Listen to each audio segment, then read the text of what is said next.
Sandalwood ನಟಿ ಅದಿತಿ ಪ್ರಭುದೇವ ಅವರು ತಾಯಿಯಾಗ್ತಿರುವ ಸಂತೋಷದಲ್ಲಿದ್ದಾರೆ. 2024ರ ಹೊಸ ವರ್ಷದ ದಿನ ತಾವು ಗರ್ಭಿಣಿಯಾಗಿರುವ ವಿಚಾರವನ್ನ ಹೇಳಿಕೊಂಡಿದ್ರು. ಇದೀಗ ನಟಿ ಸಿಂಪಲ್ ಆಗಿ ಸೀಮಂತ ಕಾರ್ಯವನ್ನ ಮಾಡಿಸಿಕೊಂಡಿದ್ದಾರೆ. ಅದಿತಿ ಪ್ರಭುದೇವ ಶ್ರೀಮಂತ ಶಾಸ್ತ್ರಕ್ಕೆ ಅನೇಕ ಸ್ಯಾಂಡಲ್ವುಡ್ ನಟ ನಟಿಯರು ಕೂಡ ಆಗಮಿಸಿದ್ರು.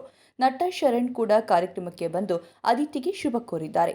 ಫೋಟೋಗಳು ಸೋಷಿಯಲ್ ಮೀಡಿಯಾದಲ್ಲಿ ವೈರಲ್ ಆಗಿದೆ. ಕಂದಮ್ಮಗಳು ಸ್ವರ್ಗದಿಂದ ಬರುವ ಉಡುಗೊರೆಗಳು, ಈ ಅದ್ಭುತ ಕ್ಷಣಕ್ಕೆ ಸಜ್ಜಾಗುತ್ತಿರುವ ನಿಮಗೆ ಅಭಿನಂದನೆ ಎಂದು ಶರಣ್ ಇನ್ಸ್ಟಾದಲ್ಲಿ ಪೋಸ್ಟ್ ಮಾಡಿದ್ದಾರೆ. ಗುರುಕಿರಣ್ ದಂಪತಿ ಕೂಡ ದಂಪತಿಗೆ ಶುಭ ಹಾರೈಸಿದ್ದಾರೆ. ಅದಿತಿ ಅವರು ಹೊಸ ವರ್ಷಕ್ಕೆ ಸಂಬಂಧಗಳಲ್ಲಿ ಶ್ರೇಷ್ಠವಾದದ್ದು ಹುಟ್ಟಿದಾಗಿನಿಂದ ಸಾಯುವವರೆಗೂ ಪ್ರತಿಯೊಂದು ನೋವು ನಲಿವಿನಲ್ಲೂ ನಮ್ಮ ಬಾಯಿಯಿಂದ ಬರುವ ಏಕೈಕ ಪದ ಅಮ್ಮ. ಜೀವನದಲ್ಲಿ ಪ್ರತಿಯೊಬ್ಬರೂ ಪ್ರೀತಿಯಿಂದ ಗೌರವದಿಂದ ಕಾಣುವ ಸಂಬಂಧ ಅಮ್ಮ.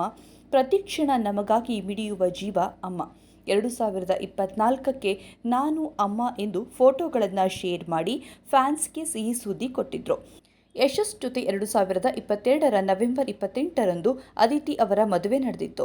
Dhairyam, Bazaar, Singa, Nayaki, Brahmachari, Aana, Thothapuri, Gajanana and Gang, Old Monk, Champion, Triple Riding, Andondittu Kaala, Mafia ಸೇರಿದಂತೆ ಹಲವು ಚಿತ್ರಗಳಲ್ಲಿ ಅದಿತಿ ಪ್ರಭುದೇವ ಅಭಿನಯಿಸಿದ್ದಾರೆ.